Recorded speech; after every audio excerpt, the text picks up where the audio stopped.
immigration agents to get into jails and arrest people in a very controlled setting.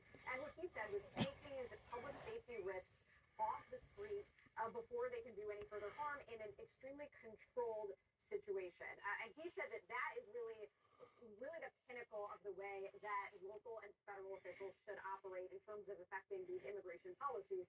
He did not say that immigration enforcement is done in Minnesota. In fact, he said the opposite. He said that that will continue in Minnesota. He continued to commit to mass deportations, but said because of that cooperation and the way that they've streamlined their own processes, they've seen enough success in Minnesota to say, hey, look, this surge done in Minnesota. In fact, he said the opposite. He said that that will continue in Minnesota. He continued to commit to mass deportations, but said because of that cooperation and the way that they've streamlined their own processes, they've seen enough success in Minnesota to say, hey, look, this surge, which had been the biggest surge that immigration's enforcement operations have ever conducted anywhere, which really reached at least 2,000 to 3,000 agents on the ground in Minnesota. Again, the biggest operation ever could come to a conclusion, Wolf.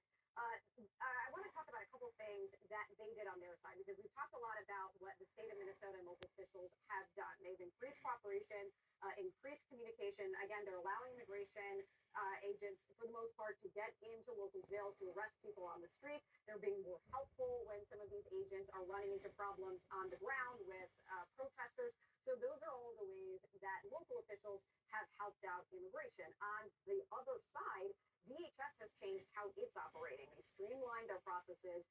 They streamlined their chain agents are running into problems on the ground with protesters. So those are all of the ways that local officials have helped out immigration. Held to the same expectation. And then furthermore, this was something notable we hadn't talked a lot about.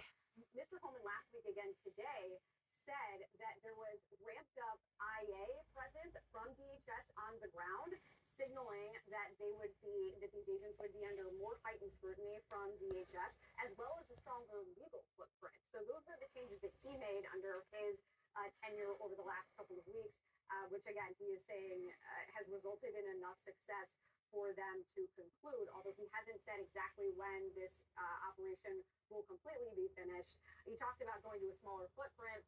Prior to this surge, there were around 150 immigration agents in the state of Minnesota. ICE has operated there for decades, so it's possible that they will see a footprint that is more similar to that. And then finally, Wolf, I'll leave you with this. Mr. Holman said that they had made more than 4,000 arrests as part of this surge, which began December 1st, but he did not say what percent of those represented heightened security risks, national security threats, violent criminals, that kind of thing. All right, Whitney Wild, excellent reporting. Thank you very, very much. All right, I'm going to go on December 1st.